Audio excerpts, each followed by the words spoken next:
Dans ce cours sur la situation juridique de la famille, nous allons faire un survol un petit peu du droit familial appliqué aux obligations et aux droits qui vont entourer un peu la vie familiale et qui vont finalement nouer des relations d'obligation entre les différents membres de la famille. Donc on reviendra sur la notion de mariage et les rapports entre conjoints que suppose ce droit de la famille. Ensuite, on verra les rapports entre les parents et les enfants, les obligations et les droits qui lient les uns et les autres. On verra les conséquences de la dissolution de l'union civile et du mariage, et aussi de comprendre un petit peu mieux ce que juridiquement ça signifie l'union de fait. Et tout ça devrait nous amener à un débat virtuel, mais en tout cas une réflexion, et je vous mets en lien un documentaire, vous le verrez à la fin, sur les conséquences de tout ce processus juridique et de la séparation des parents sur les enfants.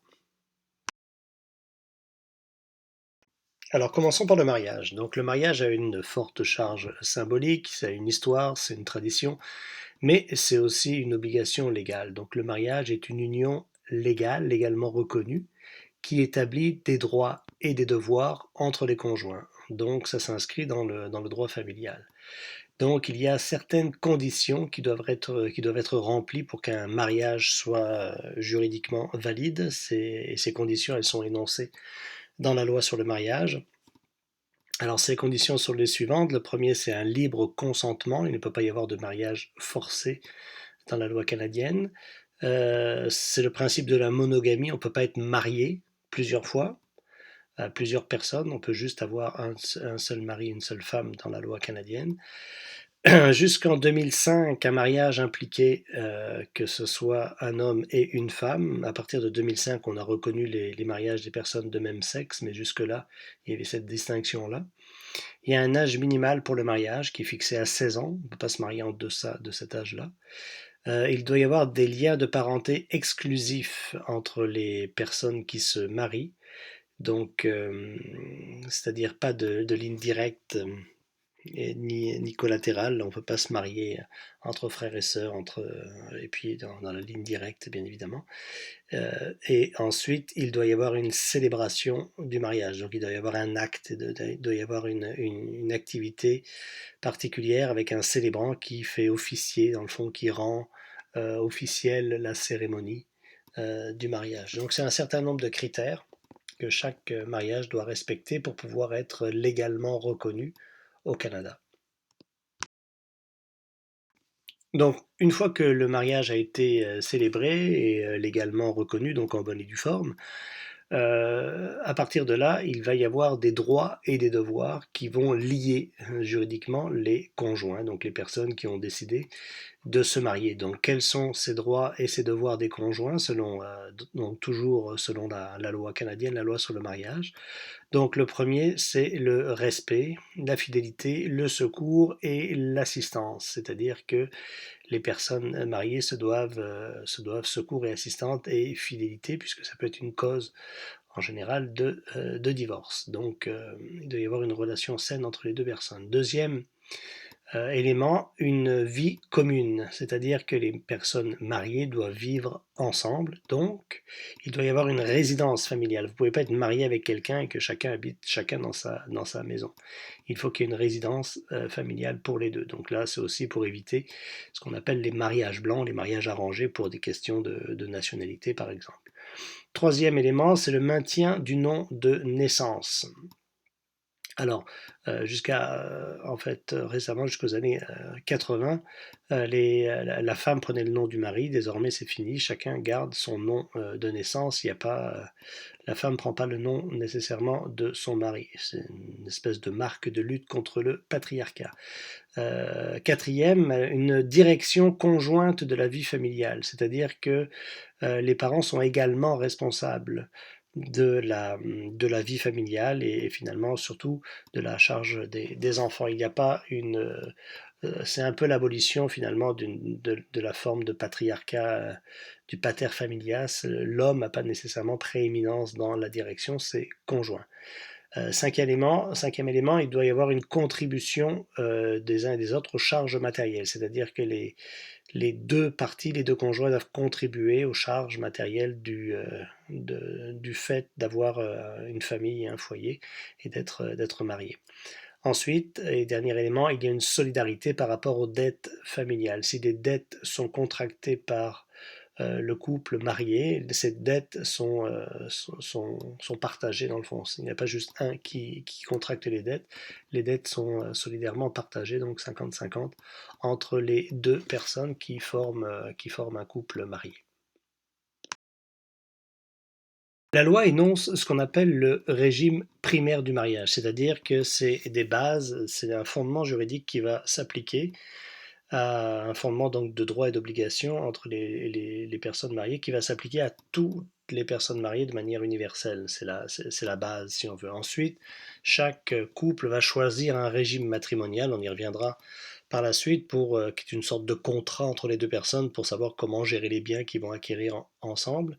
Mais il y a quand même une base fondamentale qui s'applique à tous, qui est ce régime primaire. Donc on va essayer de le comprendre tout d'abord, donc le régime primaire a quatre dimensions. La première, c'est l'énonce des droits et des devoirs des conjoints. C'est ce que je disais tout à l'heure. Donc ça, c'est un premier élément. Le deuxième élément, deuxième principe, c'est le principe de la protection de la résidence familiale. Il faut que les deux conjoints aient une activité raisonnable pour finalement protéger la résidence familiale. L'important de leurs activités, c'est de la protéger. Donc s'il y en a un des deux, par exemple, qui a une conduite économique ou qui, je sais pas, qui peut faire toutes sortes de choses qui mettent en péril la résidence familiale parce que il n'en prend pas soin ou par exemple des problèmes de jeu, je sais pas, en tout cas, peu importe, mais qui s'endette et qui s'endette au nom de en endettant la résidence ou en mettant en danger ou en péril la résidence sans consulter l'autre conjoint, c'est une faute et c'est un bris par rapport à ce régime primaire. Troisième élément, c'est le partage du patrimoine familial. Le patrimoine familial, on le définira tout à l'heure, est considéré comme quelque chose qui appartient à la famille et non pas à l'un des deux conjoints. Donc ça se construit ensemble et si le couple se dissout, donc s'il y a dissolution du mariage, ce patrimoine doit être partagé parce qu'il ne fait pas partie d'un individu, elle fait partie de la famille. Et ensuite, il y a un droit à une prestation compensatoire si justement il y a séparation aussi, il y a une inégalité économique, il y a un droit de solidarité, donc il y aurait une compensation que l'un devrait payer à l'autre s'il y a vraiment une inégalité de revenus à l'intérieur de la cellule familiale.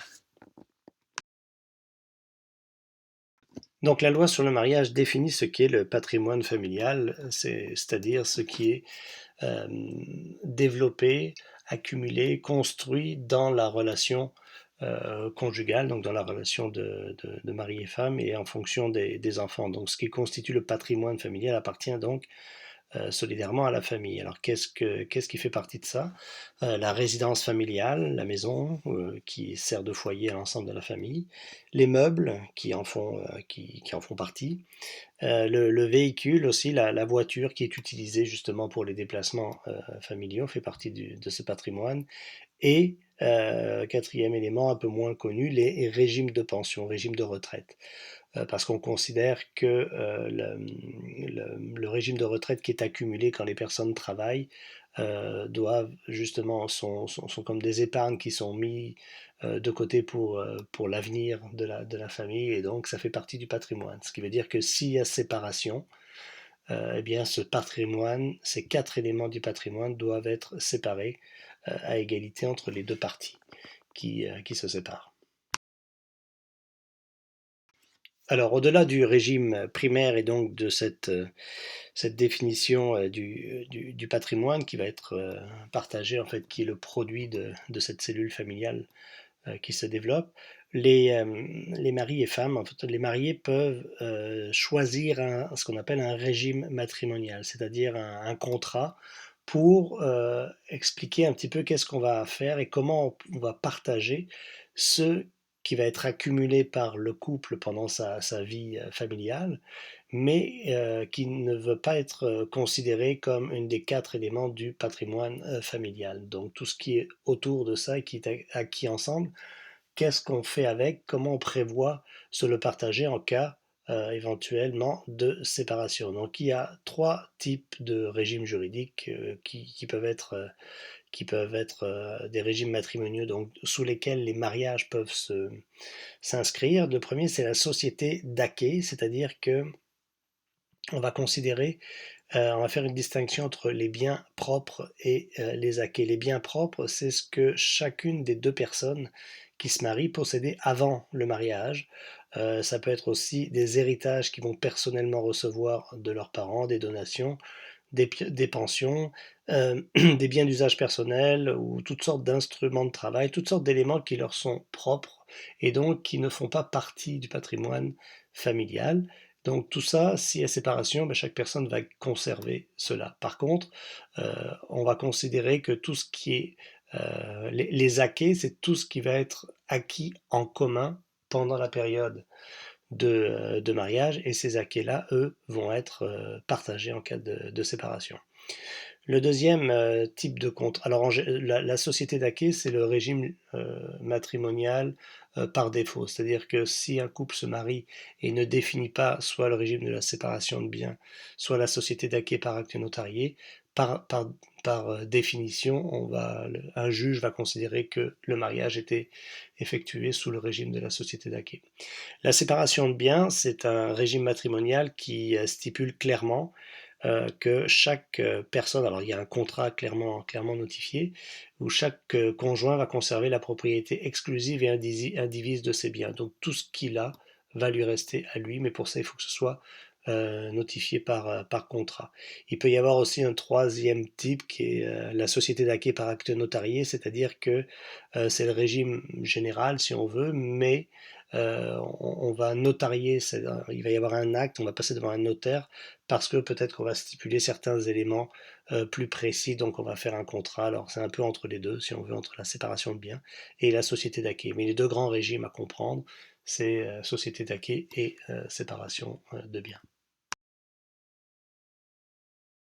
Donc la loi encadre aussi les rapports qui vont s'établir entre les parents et les enfants, donc les obligations et les droits des uns et des autres. Mais pour cela, pour pouvoir appliquer ce droit familial, donc cette obligation et ces droits entre les parents et les enfants, il faut encore définir ce qu'est la filiation, c'est-à-dire c'est quoi le lien juridiquement reconnu qui va s'établir entre les enfants et les parents. Donc dans le droit canadien, on reconnaît trois types de filiation. La première, plus générale, c'est la filiation par le sang, c'est-à-dire le fait d'accoucher de la même personne, on donne la filiation est évidente et elle est notifiée juridiquement enregistrée par la déclaration de naissance. Donc, c'est quoi la déclaration de naissance? C'est quand vous naissez à l'hôpital, ou en maison de naissance, il y a un constat de naissance qui va être établi par l'institution et qui va être remis à l'état civil. Et à partir de ce moment-là, vous allez avoir une existence, l'enfant qui va naître va avoir une existence juridique. Donc, jusqu'en 1980, jusqu'au début des années 80, le nom était automatiquement le nom du père, mais depuis 1981, la loi de 81 a changé cela et donne la possibilité du choix. Donc on peut donner le nom de l'un des deux conjoints ou les deux, ou comme c'est au choix des parents pour donner le nom de famille à l'enfant. Alors dans 82% des cas au Québec, c'est encore le nom du père qui est donné aux enfants, mais ça peut varier. Donc ce qu'il faut aussi reconnaître, c'est que dans cette filiation-là, la maternité est évidente, dans le sens où c'est la mère qui accouche, donc on sait très bien d'où sort l'enfant, si on veut. Mais pour ce qui est de la paternité, c'est une présomption de paternité. Parce que dans le fond, il n'y a pas de preuve biologique. On va présumer que le père qui est là, au moment de la déclaration de l'acte de naissance, on va présumer que c'est le père. Et s'il n'y a pas de père à ce moment-là, si la mère déclare sans père, ben, l'enfant va naître avec sans père. Par contre, la maternité va toujours être déclarée. Le deuxième type de filiation qui est reconnu par la loi, c'est la filiation par procréation assistée. Donc là, dans ce cas-là, les parents juridiquement reconnus sont ceux qui ont eu recours à la technique de la procréation assistée. Donc ça permet justement d'ouvrir la possibilité à la reconnaissance du statut de parent et aux obligations légales qui vont y être liées pour les couples homosexuels. Donc c'est ça l'avantage de la chose. Le troisième type de filiation, c'est la filiation par adoption. Donc dans ce cas-là, donc il n'y a pas eu une naissance, il n'y a pas eu non plus procréation assistée. Il y a donc c'est un autre processus. Dans ce cas-là, il y a une condition d'âge pour reconnaître le fait de pouvoir adopter un enfant. Il faut avoir 18 ans de plus que l'enfant qu'on adopte. Donc on ne peut pas adopter un enfant si on n'a pas 18 ans de plus que l'âge de l'enfant qui est adopté. Donc à 10 ans, jusqu'à 10 ans, on peut donner un avis pour adoption et à l'âge de 14 ans, l'enfant peut refuser d'être adopté. Il a ce pouvoir-là. Mais en général, finalement, ce qui va permettre de définir ce statut-là, donc c'est pas comme une déclaration de naissance, comme l'acte de naissance quand vous naissez, mais c'est une ordonnance de placement et un jugement d'adoption qui est rendu par un juge et qui va établir le lien de filiation entre l'enfant et la personne qui adopte, donc l'enfant adopté et la personne qui va adopter cet enfant-là. Donc c'est les trois types juridiquement reconnus pour établir la filiation et donc définir les droits et obligations des uns et des autres dans cette relation de parent à enfant dans le droit de la famille au Canada. Alors, quels sont les droits et obligations qui lient les parents et les enfants dans la loi canadienne et québécoise, en fait, parce que c'est depuis 1977 une loi qui est intégrée dans le Code civil du Québec et qui a permis de noter le passage de ce qu'on appelait la puissance paternelle à l'autorité parentale. La puissance paternelle, c'était justement cette vieille tradition de la famille traditionnelle, du père de famille qui avait les pleins pouvoirs sur l'ensemble des membres de la famille, à l'autorité parentale, c'est-à-dire que là, c'est plus simplement le père, mais la mère aussi, donc c'est partagé. Et c'est une forme d'autorité qui lie les deux, mais qui donne quand même une relation double entre les parents et les enfants. Donc vous l'avez mise en schéma là devant vous.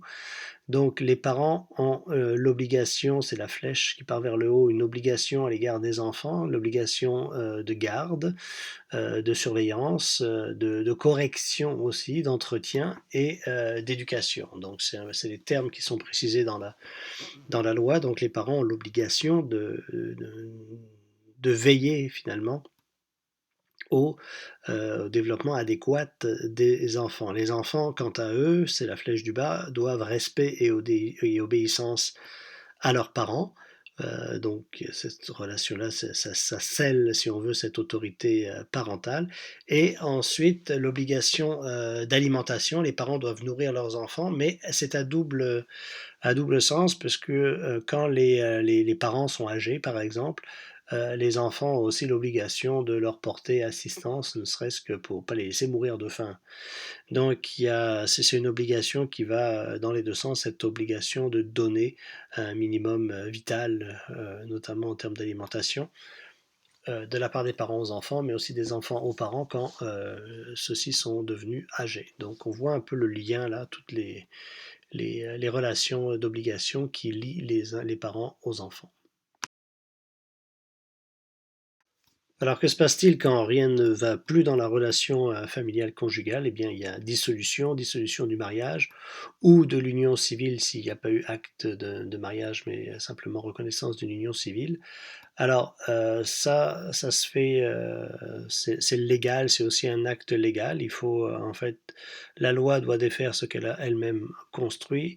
Et là, il y a plusieurs référents. Au niveau du Code civil au Québec, le Code civil réglemente la dissolution de l'union civile, mais aussi la séparation, ce qu'on appelle la séparation de corps. Et donc ça, c'est aussi prévu au Code civil. Par contre, la question du divorce, c'est une loi de juridiction canadienne, la loi sur le divorce, parce que la loi sur le mariage est canadienne, donc la loi sur le divorce l'est aussi. Donc c'est au regard de ces deux législations-là que peut se faire la procédure de divorce et de séparation. Alors la loi sur le divorce précise les différents éléments qui vont jalonner un petit peu ce processus-là, donc de dissolution du mariage. C'est une loi qui a évolué, hein, première étape en 68, deuxième étape, elle a été reprécisée par un complément en 1986.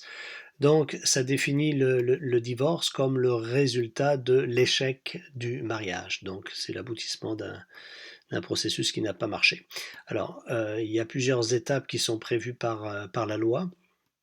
La première étape, c'est la demande de divorce. Il doit y avoir une demande formelle qui est faite. Et cette demande de divorce doit être déposée auprès d'un tribunal à partir du moment où il y a eu un an de cessation de vie commune. Donc il faut que les personnes aient décidé qu'il y avait d'une date. Bon, à un moment donné, bon, on s'entend plus, on se sépare. Donc la date de cessation de vie commune, c'est la première période. Et on va compter un an à partir de cette date-là pour pouvoir demander le divorce. On ne peut pas le faire en moins que ça, à moins, cas exceptionnel, de cas d'adultère ou de cruauté physique ou mentale. L'adultère doit être si par exemple la personne tombe enceinte d'une autre personne, la personne met enceinte une autre personne, en tout cas en dehors du mariage, donc là il y a cas d'adultère avéré, ou cruauté physique ou mentale, dans ce cas-là on peut accélérer la procédure, mais sinon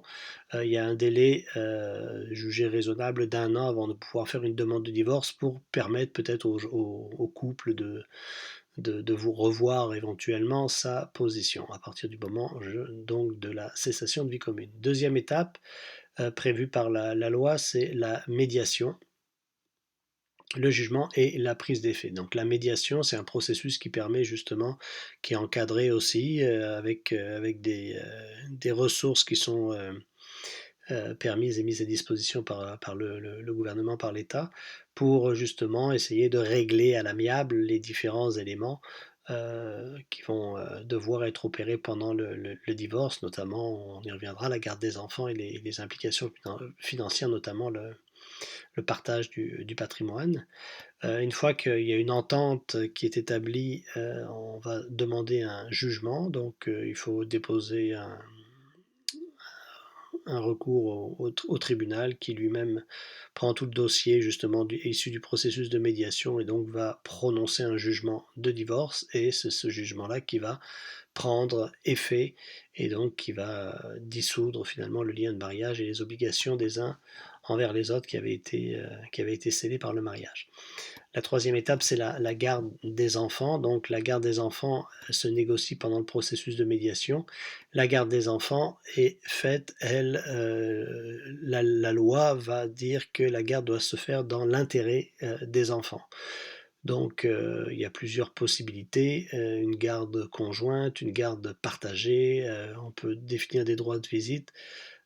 Bon, classiquement, c'était plutôt la mère qui avait la garde des enfants avec un droit de visite du père, et de plus en plus, désormais, on s'oriente vers des gardes partagées, soit un 50-50, 60-40, ça dépend des ententes, mais il y a de plus en plus de gardes partagées.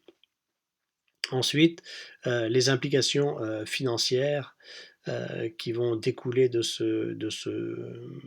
du divorce. Donc, le partage du patrimoine, j'en ai déjà parlé sous ces quatre éléments. Il peut y avoir aussi un droit d'usage de la maison familiale. On peut considérer, alors ça dépend un peu de l'entente qui va être faite, mais si justement la personne, si la garde est laissée à une personne, elle peut avoir le droit d'usage de la famille, sinon il faut de la maison familiale, sinon il faut partager ce patrimoine-là. Il peut y avoir des prestations compensatoires, donc j'en parlais aussi, qui peuvent être versées du conjoint ou la conjointe, en tout cas la personne qui gagne plus de salaire ou qui, en fonction du type de modèle économique de la famille, si par exemple il y avait une entreprise qui avait été créée entre les deux, en tout cas il doit y avoir des versements d'argent de l'un envers l'autre pour compenser finalement un trop grand écart de revenus entre les deux parents qui pourrait nuire au bon développement des enfants. Et c'est aussi le principe qui va déterminer les pensions alimentaires. La pension alimentaire, même en cas de garde. Alors la pension alimentaire est assez évidente en cas de garde exclusive de l'un ou de l'autre, c'est-à-dire que l'autre parent doit payer pour subvenir aux besoins de l'enfant gardé par l'autre personne. En cas de garde partagée, bon, comme ça se fait 50-50, théoriquement, on pourrait penser qu'il n'y ait pas de pension alimentaire. En fait, si la loi en prévoit une, s'il y a véritablement une différence de revenus entre les deux ex-conjoints, c'est-à-dire que si l'un des deux gagne beaucoup plus d'argent que l'autre, l'enfant, lui, en vivant la moitié du temps chez l'un ou la moitié du temps chez l'autre va vivre deux situations économiques différentes. Donc la pension alimentaire qui doit être versée de celui qui gagne plus à celui qui gagne moins est prévue pour justement diminuer l'impact de ce changement de cadre de vie pour l'enfant. Donc cette pension alimentaire doit être payée euh, dans un délai raisonnable et jusqu'à 16 ans, à l'âge de 16 ans des enfants. Alors, que se passe-t-il dans les cas d'union de fait? Donc, il y a union de fait quand deux personnes vivent ensemble et même peuvent avoir des enfants sans nécessairement être mariés ni être sous un régime de l'union civile. Donc, il n'y a pas eu d'acte. C'est le cas pour 34% des couples.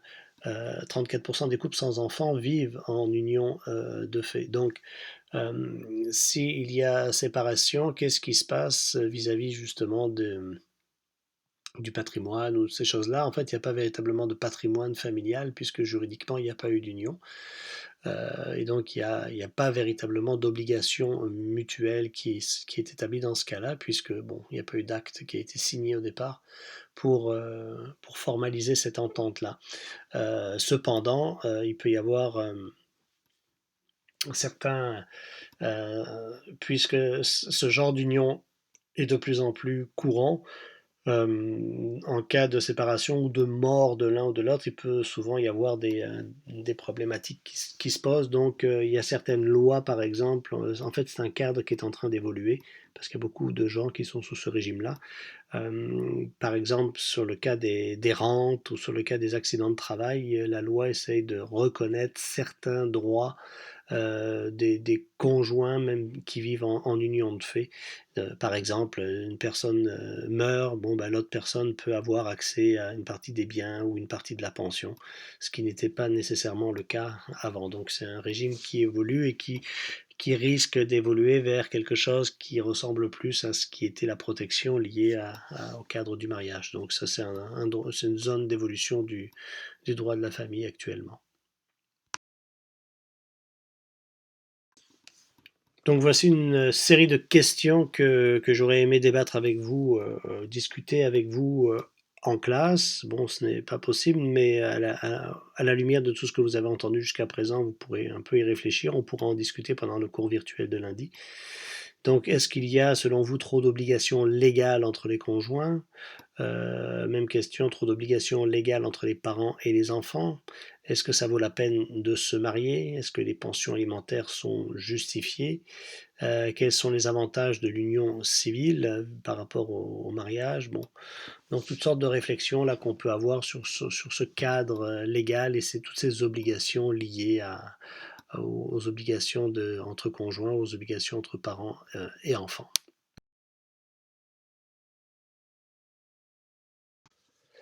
Et pour aller plus loin et réfléchir un petit peu aux impacts justement de cette séparation, donc on va un peu au-delà du légal, on est un peu plus dans l'humain, mais l'impact que la séparation des parents peuvent avoir sur les enfants et tout ce processus légal et juridique peut aussi avoir sur la relation de coparentalité, hein. On dit souvent justement